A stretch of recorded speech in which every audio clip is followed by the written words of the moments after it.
Hello, everyone, and welcome to the Today in Titletown Packers podcast. My name is Griffin. You can follow me on Instagram and Twitter at AllDayPackers, and I'm joined today by my co-hosts Mason and Bron. You can follow Bron on Instagram at Lambo Leapers, and you can follow Mason on Instagram and Twitter at Packer Posts. How you guys doing today? Packers are 7-1. I could not be better. How you doing, Mason? I'm doing good as well. Aaron Rodgers is playing like an MVP. Packers are on a roll. I couldn't complain. And today on the pod, we're going to be talking about the Chiefs game, the 31-24 victory over the Kansas City Chiefs last Sunday night. We're going to be talking about everything Packers, the offense, the defense, our thoughts on the team right now. The Packers are 7-1, like Mason said. It's a great time. But first, there is some news, as always. So to start with the news, we're going to be talking about Davante Adams. He is back at practice. Adam Schefter said last week he's expected to return this Sunday against the Los Angeles Chargers. I always want to say San Diego Chargers. But that is great news because of how well our offense is humming right now. Just imagine Davante Adams being thrown into the mix. What do you guys think of that? How excited are you guys? Can't be more exciting than getting one of the premier offensive weapons in the league back in the fold after the Packers have gotten better on offense each and every week.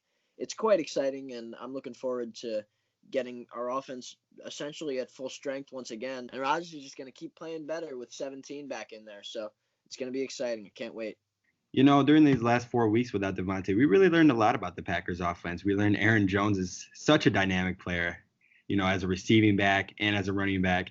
And we learned Jamal Williams is, capable to hold his own and be a great, we already knew that Jamal Williams and Aaron Jones were great complements, but we saw in these last 4 weeks, those two can both, put up great performances in the same week.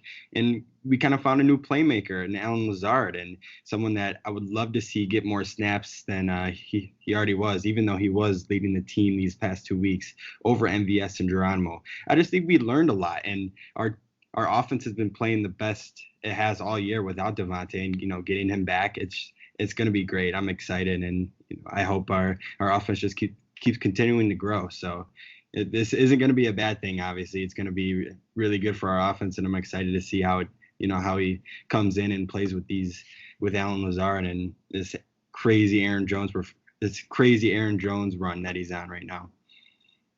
Yeah, and you talk about those guys that kind of stepped up when Adams took a seat for a month, and you're looking at Allen Lazard, you're looking at Jake Kumaro, and you're looking at the running backs, Jamal Williams and Aaron Jones, who, after a hiccup of a game for the wide receivers against the Eagles, they kind of stepped up in a big way, and they've done a great job for us, including, coming out of the backfield, those two running backs catching footballs. I mean, you saw last week Aaron Jones dominate on the passing side of the ball, and then Jamal Williams had that insane catch off that insane throw from Aaron. So it's very exciting to have those guys come in, step up, and now you can have your guy return. Davante Adams, he's going to be that same guy that he was against the Eagles, 200 yards. He's going to be that for us, and when he needs to. But it's good to know that those guys behind him have the confidence, and they've done what they need to do when a guy like him can go out. So it's very exciting because now our offense is going to be at its strength, and I can't wait. Yeah, and Aaron Rodgers is playing like a madman right now, and getting back his favorite wide receiver is going to be scary. I'm excited. Yeah, as we're recording this, it was just a walkthrough today at practice, so we don't know for sure that he's going to come back this week, but we're very hopeful. We're expecting him to. He expects himself to, I'm pretty sure. And yeah, like you guys said, I mean, it's only going to get better from here on out. We've seen the offense improve every single week. And just thinking about adding an actual weapon at the wide receiver position, that's not to diminish what Lazard and Kumaro and all those other guys have done, but they're not guys that are like, no defense is really afraid of them. If we get a guy, a true number one receiver, a true X receiver that teams have to game plan for, it just adds a whole nother dynamic to this offense. Because I mean, it's like you gotta pick your poison pretty much. You gotta either game plan to stop Aaron Jones, or you got a game plan to stop Davante Adams, or you got a game plan to stop the running game as a whole, So adding another weapon to this offense is only going to get better, and I'm sure Aaron Rodgers has to be incredibly happy right now. Yeah, and Davante Adams actually he was listed as a would-be limited participant The Packers usually list their injury report. Even through a walkthrough, they'll kind of show estimations of if they practiced the guys, how they would go or if they wouldn't. It's definitely nice to see Davante Adams come out on a Wednesday and practice in some fashion. You saw him. The Packers posted a video where he was kind of catching a ball, running a route, and he looked quite strong. His legs looked good. His footwork looked excellent. So definitely a promising sight as you're looking towards a possible return on Sunday against the Chargers in LA. So I'm looking forward to that, and I'm definitely looking forward to what he can do with the rest of the guys in this offense. And sticking with wide receivers, our next piece of news is that wide receiver Darius Shepherd has been released. He cleared waivers and is now on the Packers practice squad. This is a guy that a lot of Packer fans were really excited for coming out of training camp, coming out of preseason. He got a lot of opportunities both on special teams, and in the actual offense. He did not impress anyone, I think, to say the least. He made a lot of brutal mistakes. Obviously, you look at the Detroit game where he had 2 turnovers single-handedly. And then last week against the Chiefs, he had a terrible, terrible punt return where he didn't field it, he didn't fair catch it, he let it bounce, and it went down to the 2 late in crunch time. That was crucial. It could have cost us for sure. So I think that was kind of the last straw with Shepherd. But I'm still excited to see what he can offer to the offense. I think because he's definitely got the athletic skill sets. I think he's definitely got the potential to be a pretty solid weapon for us. So I'm hoping his time on the practice squad will just help him perfect the nuances of the wide receiver position or punt returner position. Yeah, he kind of struggled with the drops this year. Also, I mean, in the preseason.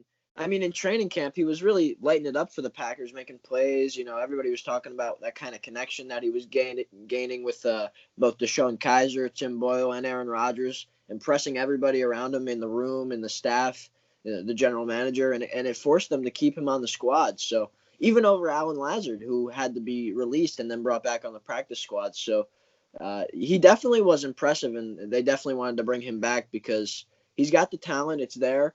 He's undrafted. He was one of the guys who really just was really unheard of until the Packers gave him that tryout. And you're looking for him to come in, correct some of the mistakes over the course of the rest of this season on the practice field, get back in the groove that he was during the offseason, and kind of come back into the fold hopefully next year where he can make those same splash plays that he was making and kind of correct those mistakes, like I said. So, yeah, definitely looking forward to his progression. And now that we've got Tremont Smith back, the return game should be kind of healed up a little bit. And, it's okay because he's going to be good for us in the future. I really feel that way. Yeah, I feel that way too, man. I don't think it's the end for Darius Shepherd and the Packers. He just, he got put into a situation that, maybe he wasn't ready for. The Davante injury obviously let him and Alan Lazard get some premium snaps, and the Packers weren't so confident in Tremont Smith, and Darius Shepherd got a chance to, both field punt returns and kick returns, and he didn't do a solid job on either. So, he'll get a chance to, regroup himself on the practice squad, and we get to see if Tremont Smith can do a better job than he did. And he's probably like an injury or a bad game from Tremont Smith away from seeing the field again. So, it's definitely not over for him. Yeah, that's a great point, because you could see him end up getting back into the fold here if we see some other bad performances, or if we see a receiver injury or anything like that, anything of that nature. He could end up being back on this team if he shows that he's capable of what he was doing during the offseason, on the practice field in the coming weeks. He might be back on this squad once again.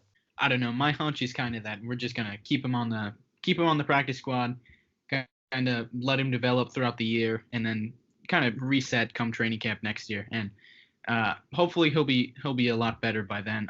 But the one thing this tells me about Shepherd being gone is, without Shepherd and outside of Adams, who we don't know if he's going to play even, but you look at the receiver depth chart, and a lot of these guys are kind of the same. You got MVS, who's your speed guy. Then you got Geronimo Allison, Jake Kumaro, Alan Lazard, who are all kind of your typical possession receiver guys. They're not going to outrun you. They're not going to burn you with their routes or anything like that. They're just reliable targets. So without Shep there, it kind of makes me think that they're really confident in Ryan Grant being able to come play this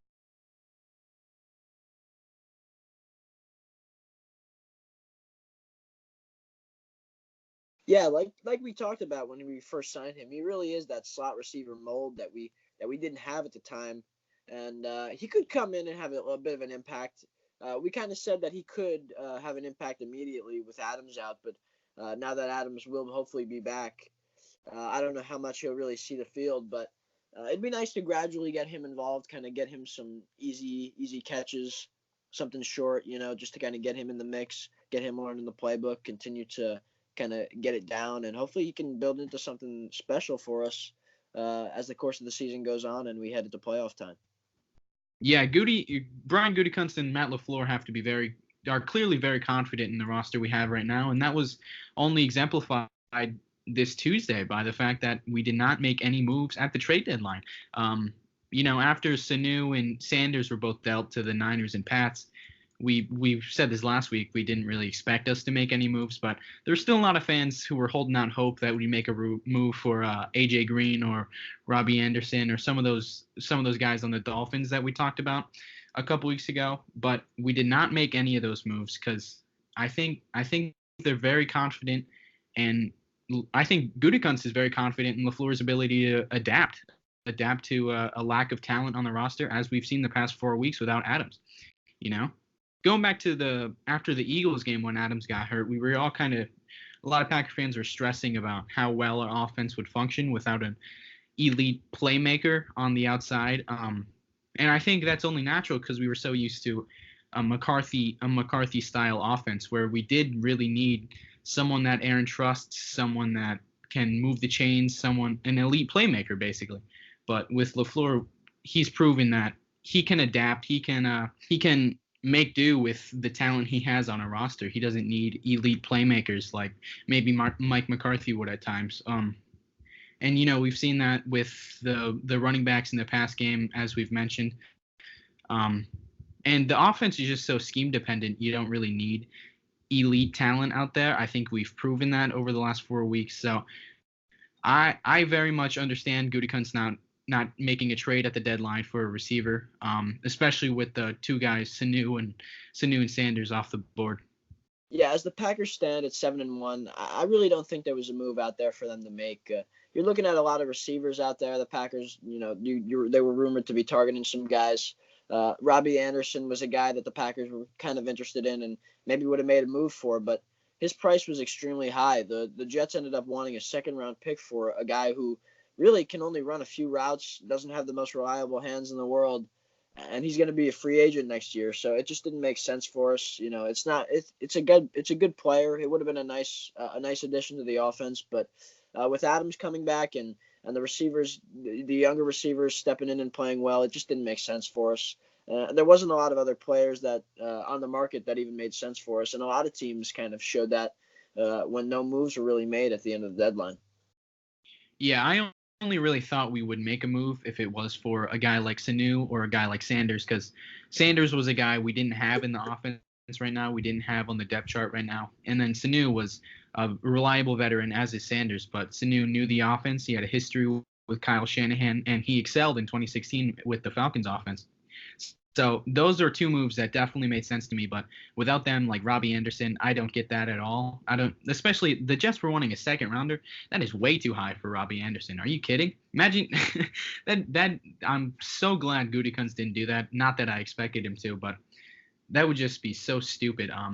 So yeah, it definitely makes sense that they didn't make any moves. But let's move on to the Chiefs game. Packers won 31-24 on Sunday Night Football prime time. Aaron Rodgers had another really solid game, over 300 yards, a passer rating of 129. But the real star of the game was the other Aaron Jones, who went off over 200 yards of total, 200 total yards, over 100 of those coming through the air. He had 2 touchdowns on the night. Just another great night for him. It was like the Cowboys game. It was on national television. Everyone was watching. Finally, this guy that we've been such big fans of, finally he's in the spotlight now, and everyone kind of realizes how good he is, because he's just so talented and he is perfect for this offense, as he proved again.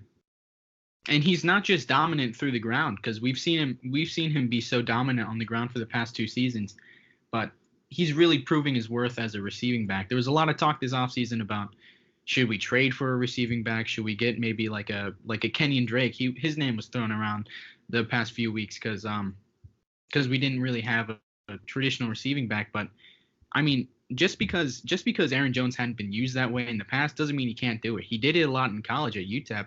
He was very much a receiving back there, and LaFleur definitely loves the passing game with the running backs, and Aaron Jones has been a great weapon for him. And he's only getting better as a receiver too. He's getting more nuanced with his route running. He's being split out wide a lot more. He's not just being used out of the backfield. We're using him as an actual weapon, especially without Davante Adams. Aaron Jones is a guy where you hear the announcers every week on these primetime games.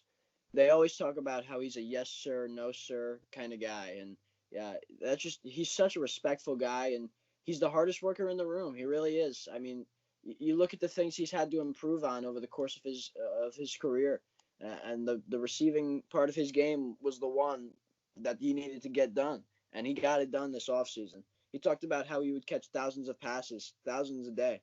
It's just incredible the kind of work ethic that it took for him to go out and improve that part of the game and make that really. You're talking about guys in the league, running backs. You look at the top 5. It's guys like Christian McCaffrey, Le'Veon Bell, guys that can do it on both sides. They can rush it and they can catch it. And Aaron Jones is cementing himself in that spot because he's catching the ball at such a high level.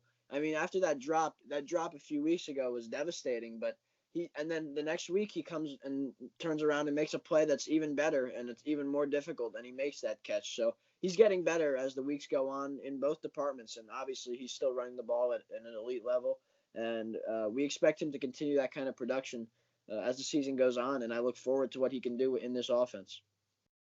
Yeah, this offseason he was actually training with high school quarterbacks because he was too used to catching perfect passes from Aaron Rodgers, I guess.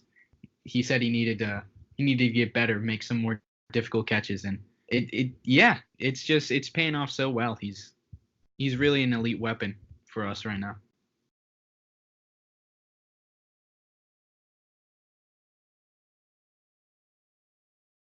The whole NFL, and his 821 total scrimmage yards is 5th among all running backs. So he's really coming into his own. Like, the first 2 years watching him, I didn't really think of him as a pass catching back. We always saw Mike McCarthy throw Jamal Williams out there during passing downs because he always thought Jamal Williams was the better, pass blocker. But Aaron Jones can obviously pass block very well, and now we're learning that he's really a dual threat, and he might be a superstar, in the making right in front of our eyes. So he's been really fun to watch this year, and his performance this week won him NFC Player of the Week for the second time this month. So he's just been crazy. He's been the perfect guy to go off with Davante being out, and he's been the perfect complement to Aaron Rodgers going off as well. So, and he's just that part. He's just one of the major parts of Matt LaFleur and Aaron Rodgers' talk of multiple ways to win, because Aaron Jones in himself, he's like 3 different ways to win. You could have him run the ball and just win the game for us, and you can have him catch the ball and win the game for us, or you could just use him as a guy like a decoy, a pass blocking decoy.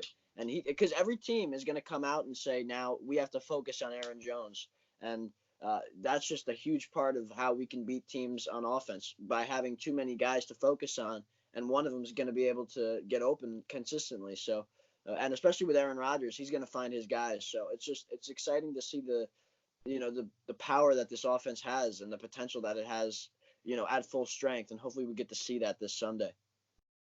And with Davante Adams back in the mix, no defense is going to be able to stop both of them. You're not going to be able to stack the box and double Davante Adams. And going back to what Mason said, he's definitely a superstar in the making. And it's kind of funny seeing now the national media finally catching on. It's like a hot take to them, I guess. It's like, oh, this Aaron Jones kid, he's really good. Like us, we've known that for years. We've known that since his rookie season how good he is, but we had a coach who just didn't like him, I guess. But the thing with McCarthy was he was saving him for a playoff run that never actually happened, or late down the stretch, I guess. But we were saying it at the time last year when he wasn't using him at all, it's like, okay, I get it that you want to keep him healthy and you want to preserve him for a potential playoff run, but we're losing games right now because we don't have our best player on the field right now. So put him in the game. And he did kind of see more playing time as the year went on, but it was still so aggravating when Aaron Jones would have a great drive, and then the next drive, he's out of the game the entire drive. It was Jamal Williams time or Ty Montgomery time. It was really annoying. And LaFleur is definitely a running back by committee guy. He was the same way in Tennessee, but it's not the same way because we actually see both of them, both Jamal and Jones on the field at the same time. We saw that on Jones's first touchdown. We had Jamal as the lead blocker for him. So I think LaFleur is definitely getting very experimental with that.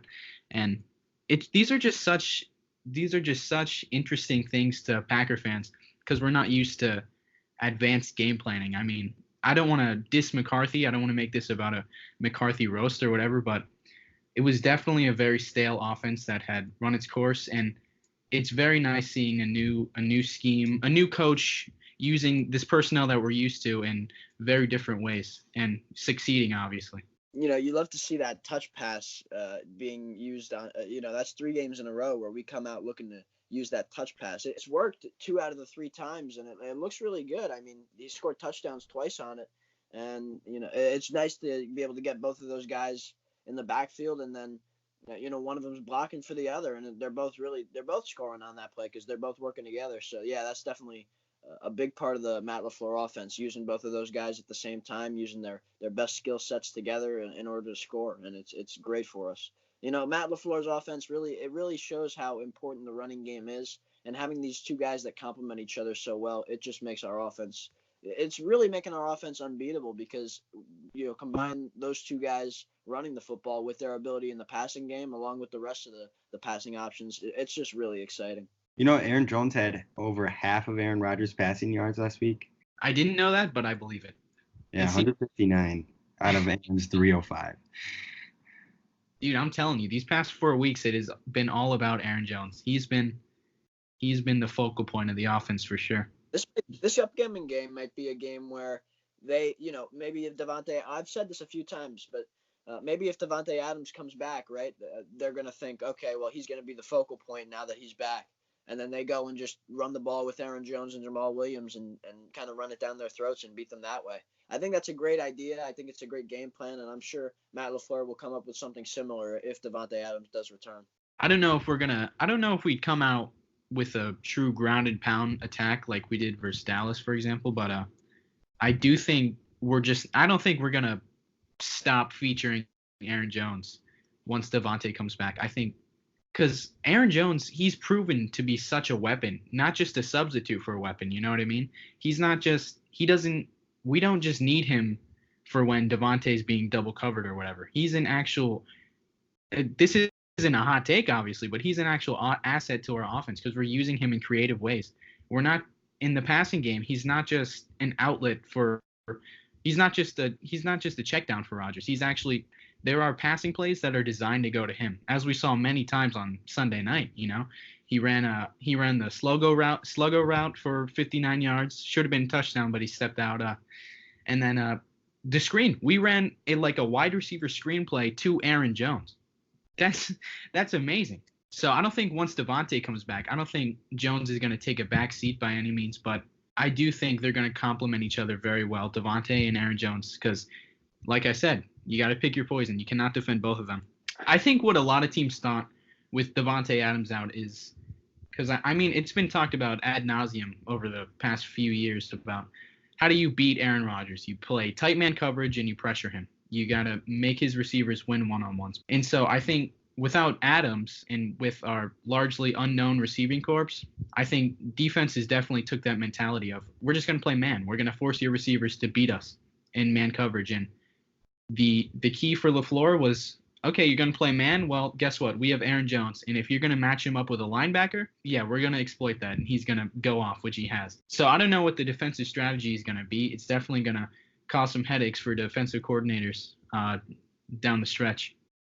Let's move on to Aaron Rodgers' play. I don't know what you guys thought of it. I mean, there were some missed throws here and there, but, any quarterback misses throws. I feel like a lot of the fans, especially in Green Bay, don't realize how great he is, where he can miss a few throws and it can be considered a bad game for him, yet he's still playing better than pretty much everybody else in the NFL. So I don't know. What do you guys think of how he played this week? Well, first off, I think we just witnessed two of the most crazy throws we've probably ever seen from Aaron Rodgers. That one to Kumaro rolling to his right on 3rd and long, somehow fitting it in on the right side there. That one was insane. And then, going in the fourth quarter after that, throws that the touchdown to Jamal Williams rolling to his right, avoiding pressure, kind of like, falling, and just kind of like slings it somewhat side-handed, and it somehow finds Jamal Williams over Jimmy Graham, over the guy that was covering Jimmy Graham, right on the sideline. Jamal Williams, toe taps, catches it, Packers score, and that was a huge part of the game. And those are those two throws we'll be seeing. When it comes down to career highlights, those two throws will probably be on it. Yeah, and that just, those two throws were some of the lowest probability percentage throws of his career, and that just shows how impressive they were. And talking about, career highlights, yeah, those plays will definitely be there. I mean, that one to Jamal was just absolutely insane. He kind of talked about after the game how he just kind of at the last second saw Jimmy Graham there and kind of then saw Jamal Williams kind of just, and Jamal said they locked eyes, and Aaron kind of refuted that a little bit, but he said that he definitely saw him, kind of just threw it up there, hoping he could get to it if Jimmy Graham couldn't jump up and grab it, and it just ended up being absolutely the perfect placement. You could not have thrown the ball any better than the way he threw it there, and if he put it right in his hands, it would not have been any better spot. He came down with it. The corner's hand was kind of stuck in there for a minute. Jamal Williams fell with 2 feet on the ground. The corner's hands came out, fell perfectly, had the ball in his hands, and he knew as soon as he got up that he just scored probably one of the greatest touchdowns of Aaron's career. And it was just incredible. You just thought, man, it's 3rd down. He's throwing that ball away. I'm sure every fan thought, oh, that's a throwaway. He was getting pressured there. And, we're going to kick a field goal and kind of take the lead, but really still not what we were looking for. And then that ball just gets caught, and it really just went a roller coaster of emotions. And that was definitely one of the greatest plays Aaron Rodgers has ever made. And you got to give credit to Jamal Williams as well.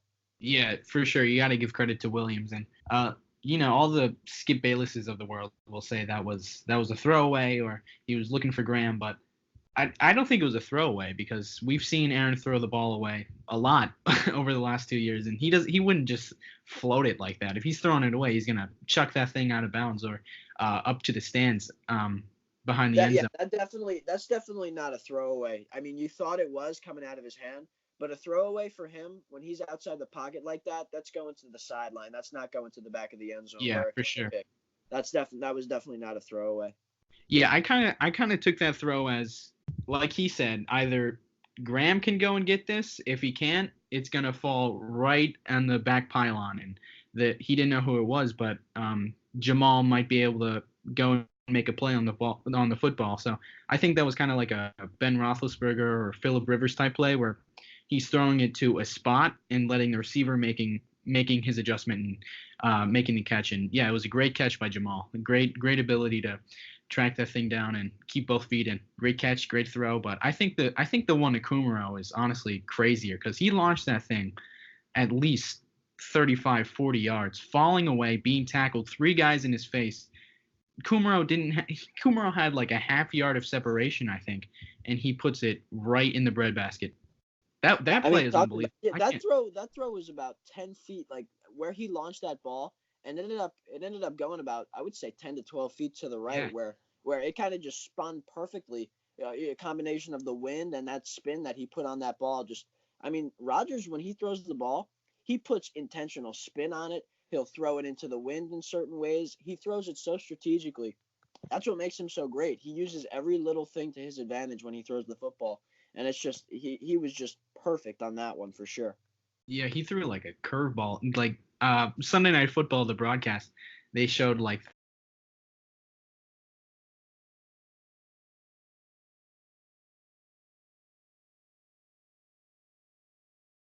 the whole. It wasn't Rodgers' best game by any means. He made a lot of made a lot of errors, made a few bad throws, wasn't as comfortable in the pocket because the Chiefs were blitzing him to no end. And but I think that's the beauty with this team we have right now. We don't need Aaron. He's kind of playing like the touch pass to Aaron Jones. He's kind of playing a little bit like Tom Brady right now in that he's kind of a game manager at times, but he still has those unbelievable throws. I feel like I'm saying this every week, but he still makes the vintage Aaron Rodgers throws, but he just doesn't need to do it every single down now. So, like, yeah, I think that was definitely an adjustment. Like, I think going into halftime, they realized they were getting pressured a lot. Rodgers didn't have a lot of time. That's where Aaron Jones kind of came in, and they said we're gonna have to get the ball out quick, and they kind of let him go to work. Similar, most of those touchdowns were just like quick passes, and then they took him for a long way. That Aaron Jones ball, obviously that one that didn't score, that where he stepped out of bounds, that was another one of those. Just a lot of quick passes kind of developed over the course of the second half, and that was kind of what won us that football game. And you talk about Matt LaFleur being a huge factor. He kind of makes those adjustments for us, and that's huge for us when it comes to the offense. And we kind of got back on track and ended up winning, so that was huge. I don't know if you guys heard on the broadcast, but Chris Collinsworth called that throw to Jamal Williams Patrick Mahomes like. oh like my God. Yeah, like Aaron Rodgers hasn't been doing it for his whole career. That it just pisses me off. Let me tell you, I've been seeing a lot of that this year, and it drives me insane. Like, it is so annoying. Terry Bradshaw, what was that? Like week 3, I think. He said, yeah, Rodgers has a lot of Mahomes in him. Like, what? Like, did we really forget after one season how good Aaron Rodgers is? The thing I like about Mahomes, though, is he knows very well, and he takes a lot of pride in the fact that he's taken a lot of his skill set from both Brett Favre and Aaron Rodgers, and he makes that very clear consistently. In his interviews, he'll always talk about how, a lot of his stuff is just from watching Brett Favre, watching Aaron Rodgers, watching Tom Brady, like watching some of the greats, and he's very clear and makes it clear to everybody that he's not the inventor of these no-look passes. He knows Brett Favre. He shows that Brett Favre is one of those guys that makes those throws. The left-handed pass, he's not the inventor of that. The no-look, same thing.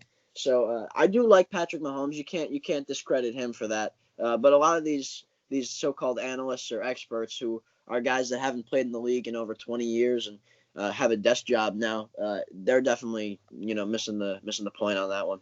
Yeah, for sure. I love Patrick Mahomes, obviously. I love watching him play, but it's just so annoying that after one season, all these guys are now like prisoners of the moment and just forgot that Aaron Rodgers, he's good at football. Yeah, he is. He was Patrick Mahomes before Patrick Mahomes, okay? Literally. And it's refreshing now that Aaron's, balling out. He just balled out on Sunday Night Football. People are, coming back to their senses and realizing that he was the originator of all this crazy stuff that Patrick Mahomes kind of put on that showed the world last year and the beginning of this year. What did you guys think of the defensive performance from Sunday night? I know it wasn't something that you love to watch. The tackling was poor, I feel like. And we started kind of letting up points to a guy, Matt Moore, who was, coaching a high school team, before the season started. So I don't know what you guys thought of defensive performance. We were able to kind of bend and we didn't break, but there was definitely some concerning things that went on over the course of the game. Yeah, we definitely gave up a lot of yards. The tackling specifically was just atrocious. The worst it's been all year, honestly. But no, there was a lot of talk after the game of, the Packers defense gave up that many yards to Matt Moore. But I think any sensible person realizes that, A, wins aren't a quarterback stat. Quarterbacks are not responsible for everything an offense does. And B, Andy Reid is one of the best head coaches, best offensive minds of this generation. He took Alex Smith in 2017 and went, 13-3? I mean, he had a lot of successful years with Alex Smith, who is the definition of a game manager, of a system quarterback. Andy Reid is a quarterback whisperer. Any quarterback will be able to succeed with Andy Reid. So I don't think we can say, he was coaching high school teams. Yeah, he was coaching high school teams, but Andy Reid makes the job so much easier for these guys. They can just come in and have these easy throws to make. And then you look at all the weapons they have, On paper, this is the probably the best offense in football. They got Tyreek Hill, Sammy Watkins, McCole Hardman, LaShawn McCoy. They've got all these great players that just make it so much easier on the quarterback. And a lot of the offense is predicated on quick throws, screen plays. Travis Kelce, who I didn't even mention. Just quick throws, get the ball out, and then let them do the work because they have so much talent on that side of the ball. And so at that point, it comes down to tackling, which we were unable to do, which we gave a lot of extra yards after the catch because we just could not wrap up. We were just looked like they were all just throwing their bodies at the receivers, and it was very frustrating to watch. So I don't think you can just look at the stats and say, wow, the Packers defense, maybe we overrated them. Did they play great? No, but I think you have to take context into account when you realize who they're facing, what weapons they're facing. And you can't just look at quarterbacks. It's so annoying when these analysts, experts, they just look at the quarterback and say, oh, yeah, you shouldn't have given up that many yards to Matt Moore. Yeah, and that year, that 2017 Chiefs team went 10-6, but that offense was one of the league's best. And yeah, they went 10-6 that year. But you're remembering how good that offense was under Andy Reid. Yeah, I'm remembering how quickly they started, I guess. Yeah, and they, the same thing with last year. They went 13-3. So their offense was as proficient as ever. So even in the dark times of the Chiefs' recent years, Andy Reid is still shown to be one of the best play callers in the NFL, maybe one of the best in the AFC for sure. So that Chiefs offense is ridiculous every year, and now they've just got a ton of talent. And really, regardless of the quarterback, all they have to do when maybe that guy at quarterback obviously isn't as good as Patrick Mahomes, and they can't do as much, but they're still going to have a playbook that gives the quarterback a lot of easy completions, and then it kind of lets the guys go to work, like Tyreek Hill, Travis Kelce, whoever it may be. Those speedy guys kind of carve this up a little bit, and that's just the product of that Andy Reid system. And Eric Bieniemy, great offensive coordinator, former running back coach, and he's a great Andy Reid is a great play caller, like I said, and definitely he's going to have no problem competing and getting in games and possibly winning games even without Patrick Mahomes. Yeah, Andy Reid really made it as easy as he could for Matt Moore. A lot of draws, a lot of plays from the shotgun, a lot of just dumping it off to the running back on the swing routes. And like you said, Griff, the Chiefs have tons of playmakers. Tyreek Hill and McCole Hardman are two of the fastest wide receivers in the NFL, and Travis Kelce is arguably the best tight end in the whole NFL. And they have speedy running backs, so Sean McCoy, Damian Williams. It's a tough team, and on paper, we gave up a lot of yards, and I wish I could just say Andy Reid's just great at running offenses and making it easy on his quarterback, but there was a lot of missed tackles and a lot of points given up to a guy like you just said, Bron, that was coaching high school football right before the season started. So it was pretty disappointing, one of the weakest performances of the year for this defense. But we were able to get a turnover, and our offense didn't turn the ball over at all, and that ended up being the difference maker. So they did their job. They bent, but they didn't break, and holding the Chiefs to 24 points was just enough. Yeah, that's definitely the defense's identity, I guess. It's bend, don't break. They're going to give up yards. They're in the low 20s in terms of league ranking amongst yards allowed, but they're top 10 in points allowed. At least they were last week. So that's how it goes with the Packers defense. They're going to tighten up in the red zone, and they're going to create turnovers. So that's Mike Pettine's philosophy.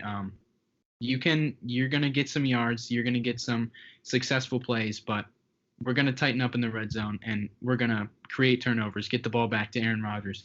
And that's how we've been winning games. And Aaron Rodgers our offense doesn't need a Chicago Bears defense or a 2017 Jaguars defense.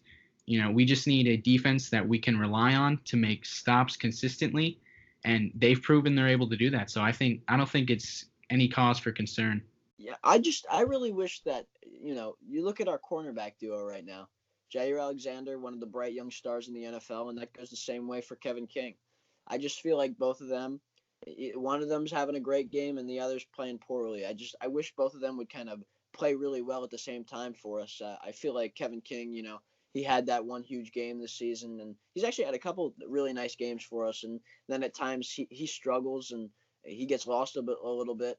and he's always dealing with a little injury here and there, and it's great to have him on the field, but he kind of struggled at times last week, and Jair Alexander, he makes a lot of great plays for us, but then again, he'll be in some bad spots as well sometimes because he's very aggressive, and against guys like Tyreek Hill and Mecole Hardman who are extremely fast, that can sometimes come back to bite him a little bit. And I feel like both of them kind of struggled a little bit last week. I'd really like to just see them both really play well at the same time, and that's going to be a big key for stopping the pass and kind of just locking it down. I think we'll be able to do that over the course of the season, and I'm looking forward to what we can do, especially with Adrian Amos and Darnell Savage back. I think Darnell needs some work also. He'll get back into the mix, and he'll play better as well. So I think the secondary is going to get better. That was really the focal point of our defense. Like, that was the lockdown part of our defense. And kind of with injuries and other things, it's let up a lot of yards recently. But I think, as they're getting healthier and they'll start to gel even more, and I think we will get better against some of these other teams. Yeah, well said, Bron. And what's kind of been the real weakness of the defense, it's been talked about all year, is the run defense. And I thought they played a pretty strong game against a very, like we just talked about, a very advanced offense, a very tough to defend offense. I thought we played pretty well against the run. The turning point in the game really was Tyler Lancaster forcing the fumble from Shady McCoy. Shady McCoy holding the ball like a bread loaf, like he always does. And Tyler Lancaster just kind of stuck his arm out in the air and he poked the ball free and recovered it too. And that was, we had just scored and we just got the ball back inside the 30. So that was huge for us. That was a huge turning point in the game. But staying on the defensive line, how about Zadarius Smith, man? He's just so good. He had another 2 sacks on Sunday night, putting his season total at 8 sacks on the year. He can produce from anywhere on the defensive line. He can stand up on the edge. He can line up with his hand in the dirt on the edge. He lines up inside. He stands up inside. And it doesn't matter. He just produces. He will just get by anyone who's in front of him.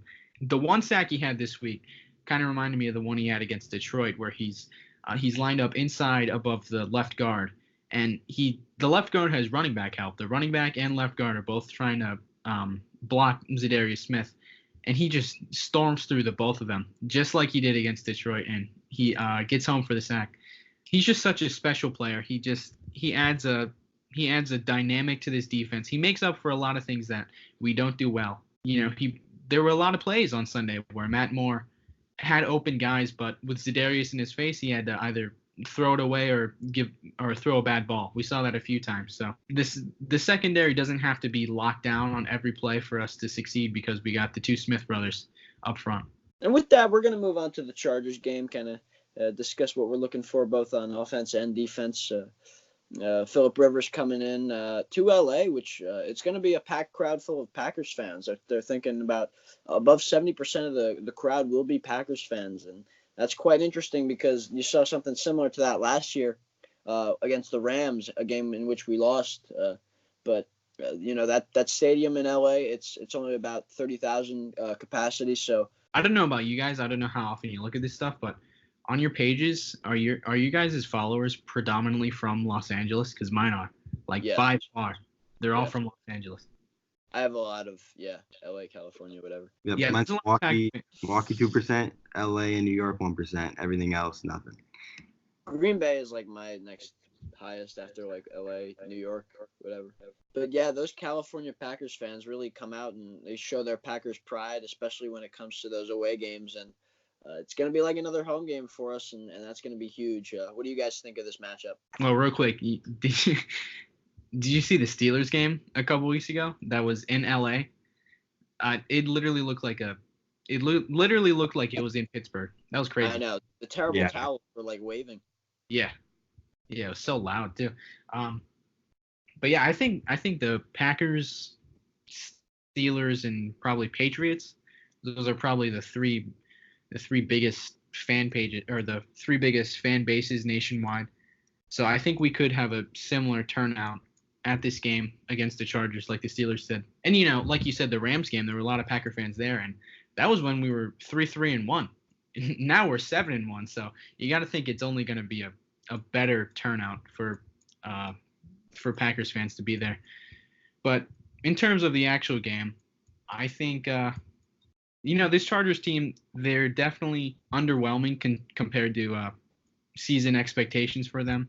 They're 3-5 right now. They just came off of a win versus the Bears by 1 point. Yeah, the Chargers are a team that's kind of dealt with a lot of injuries. They're looking pretty bleak in the secondary. They kind of lost their main man in Derwin James, and since then, the injuries have piled up. One guy they did get back is Hunter Henry, and he's kind of produced really well for them. Been a nice offensive weapon that they've been missing.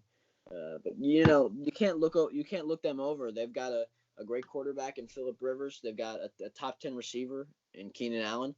And like I said, they got that tight end, and they've got a great running game with Austin Eckler and Melvin Gordon. Melvin Gordon might start getting back on track after they fired their offensive coordinator, and you don't know what they're going to do. They might start running a lot more of Melvin Gordon. They might, just kind of shut him down a little bit, go with Austin Eckler, or they could use both of them at the same time.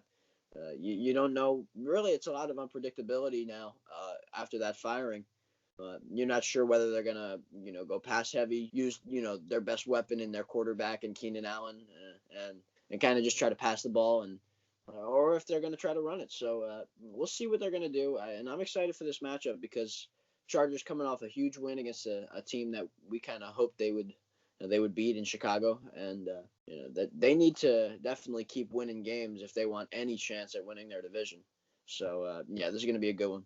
Yeah, the AFC, similar to the Raiders game a couple weeks ago, the AFC, the wild card spots are very wide open right now. So this is very much a kind of a must-win game for the Chargers. I think they just fired their offensive coordinator this week, so you never really know how teams respond to head coaching firings or coordinator firings like that. Sometimes they can come out hot. Sometimes they can kind of galvanize them, or they can just come out stale and not know what they're doing. So this is a very interesting game because we don't really know what to expect. Like you said, the new OC, we don't really know what he's about.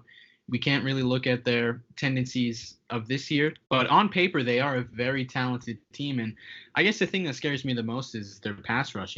Joey Bosa is having a phenomenal year. And then Melvin Ingram on the other side, maybe not as good as a year as Bosa, but he's definitely a great pass rusher. So coming off of a week where Brian Bulaga kind of had his first bad game of the year, and he and Bakhtiari both got banged up during the Chiefs game. I think that might be an issue, the pass rush. But they are a very talented team on paper. Their roster is very, very loaded with a lot of weapons, especially on offense. But coming off of a week where our defense had their worst game of the year, it is a little troubling. You talk about their defense, and you're looking at the pass rush, and it really does start with those two guys on the outside. And after you saw Brian Bulaga and David Bakhtiari get a little banged up, like you said in the Chiefs game, Griff, they might come in a little injured. Brian Bulaga's been dealing with some things. David's been dealing with some things. And, those two guys are definitely going to be a challenge. And, we're going to have to stop those two guys first and foremost before we, start thinking about how much success we can have on offense, especially running the football. Yeah, both of those guys could really wreck our game plan or just wreck our offense if we don't take care of them. So, yeah, those are definitely the two focal points there should be for our game plan this week. But as a team, that offense is really struggling. Melvin Gordon, his holdout kind of proved to be uneventful. He really hasn't looked good. He had that against the Titans. He fumbled at the goal line with time pretty much expiring. And, their backup running back, Austin Eckler, has been out playing Melvin Gordon. Melvin Gordon was known as like a top 7, running back in this league. So, and Phillip Rivers hasn't really looked good. I was watching the Bears game this past week, and it was just ugly. Both teams looked very bad. And, the Chargers are 3-5, and they could have a much better record than they did, but, they were going to a Steelers game at home against their third string quarterback, Duck Hodges, and they left LA with a loss. And then the next week they're going up against another backup, Ryan Tannehill. Lost that game too. And then they were a Eddie Pinheiro field goal away from losing against the Mitch Trubisky-led Bears. So this team is really on a downwards spiral. Pretty disappointing year for the Chargers so far. And I don't really think they should be a problem for the Packers, especially in a in a stadium that's going to be filled with Packer fans. Yeah, and that might be their problem. They're really not getting a lot of home games. I mean, you're looking at these teams like the Steelers, like we said, going into their stadium and taking over, and that's got to be difficult when you're Phillip Rivers trying to work with a silent count at home, and that's going to be tough at times. And in terms of the running game, that's really been their only bright spot, and it's been Austin Eckler, and it hasn't been Melvin Gordon. And you thought they might trade him, whether it's to get him off the holdout, get him off their books, and let Austin Eckler play, or after he returned from the holdout, and you saw Austin Eckler out playing him. Maybe they couldn't maximize his value with the way he's been playing, but I just think they've had a lot to deal with this year, and the change at OC that just creates a little more dysfunction. I feel like I don't see them getting galvanized by it. They came off that win where a missed field goal kind of won them the game. I don't know how promising that is for them. I mean, they're sitting at 3-5. The future's not looking bright. They've got, the Oakland Raiders ahead of them right now. They've got the Chiefs ahead of them. And the Broncos just played a good game against the Indianapolis Colts. So definitely not looking good for the Chargers right now. And coming in and facing a guy like Aaron Rodgers is never promising when you're trying to win a game. And kind of the playoffs start early here for them. They can't really lose many more games. So yeah, I'm looking for I'm looking for what they can do versus our defense. Maybe they come out and play better. I don't know. It seems like it's going to be a little more dysfunctional than anything to me. But we might not know what to expect, and they might catch us off guard. But besides that, I do think we can get a win this weekend. I mean, you talk about their offensive struggles, and it really all starts with their offensive line, which is just putrid. They've been depleted with injuries. Russell Okung is on injured reserve. They've been playing really bad all season, and they've been given Phillip Rivers almost no protection.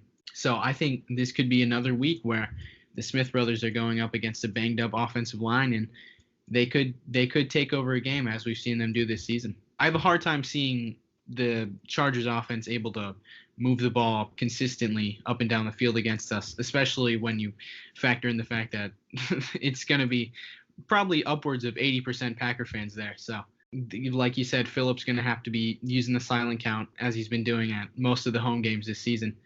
Yeah, if the pass rush can take over the game, it starts with the Smith Bros. If they can take over the game, then this should definitely be a win for the Packers. All right, guys, I want to know what you guys are thinking for prediction-wise. What do you guys think the final score will be, and who do you think the key player will be? For me, I think it's going to be a win for us. We're going to keep rolling.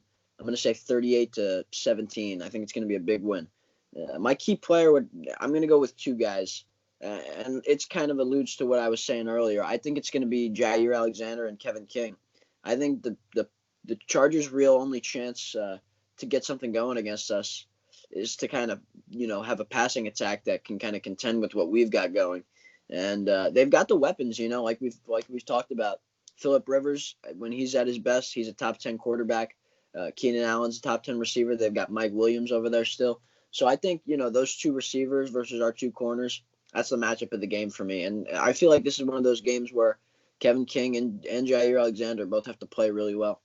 For the final score for me, I'd probably go, like you said, Bron. I think it could be a blowout. I think we could see maybe another 40-point game from the Packers offense. I'm going to go with 42 to 17. I feel like that's a good number. Player of the game, Davante Adams. I think this is a really good matchup for him if he does come back. I think this is a great opportunity for him to come back into the offense and have a big game and kind of make everyone realize, oh yeah, this offense is more than just Aaron Rodgers and Aaron Jones. They also have a top 5 receiver in the NFL. Yeah, that's going to be a nice matchup. Seeing former Packer Casey Hayward kind of shadow Davante for the whole game. That'll likely be the matchup. Hopefully we'll get to see that, and that'd be interesting because we really haven't seen that since Casey left us, and I'd love to see which one of those two gets the advantage. Yeah, on the other side, we could see Jair go against one of the best route runners in the NFL, and Keenan Allen. So two really good matchups, hopefully, coming this Sunday. But for me, I'm 100% with you guys. I really don't think this Chargers team lines up with the Packers team. I think the Packers are just a much better squad all around. So I'm going to go with 31-17 17. I just think Phillip Rivers this year has been very, like, he throws a lot of passes that he shouldn't. I really do think this Packers defense is going to capitalize and have at least 2 turnovers. And my player of the game, I'm going to go with 2 guys. Just the 2 running backs, Jamal Williams and Aaron Jones. The Chargers as a team are a sub-10 run defense, so I don't think it should be a problem for both Jones and Williams to get some rushing yards and do some damage in the air. So, those are my 2 guys, and I really do think it's going to be another win for the Packers this week. Yeah, well said, Mason. I'm really looking forward to seeing this offense another week and hopefully another really big game from the offense. But that's going to do it for us here at the Today in Titletown Packers podcast. We'd like to thank you for listening. You can follow Mason at Packer Post on Instagram and Twitter, and Bron at Lambo Leapers on Instagram, and me, you can follow me on Instagram and Twitter at All Day Packers. And thanks for listening, and we'll see you next week. Go Pack Go.